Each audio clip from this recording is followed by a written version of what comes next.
કે મિત્રો હગા અને વાલા એ અલગ અલગ હોય છે. હવે હું તમને એનો દાખલો આપું. હગા કોને કહેવાય અને વાલા કોને કહેવાય? હગા હોય છે એ વાલા નથી હોતા, અને વાલા હોય છે એ હગા નથી હોતા. હવે એનો દાખલો, હગા કોને કહેવાય? દીકરાની જાણ પણવાની થાય અને મોટા બાપુ કહી જાય હું નહીં આવું. અરે બાપા, આખું ગામ આવે છે, તમને હું નહીં આવું.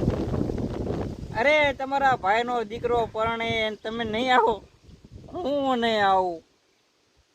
એને હગા કહેવાય.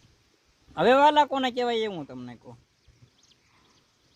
ગામની પાદર કોઈ જુવાન નીકળે અને ઢોલ અને શરણાઈની જે અવાજ જે સાંભળે જાય એને કે કોના લગ્ન છે? આ ફલાણાના દીકરાના. ઓહો, એને મને કંકોત્રી લખી છે, મને નહીં પગ્યું હોય. વગર આમંત્રણે આવીને જે કામે લાગી જાય એને વાલા કહેવાય.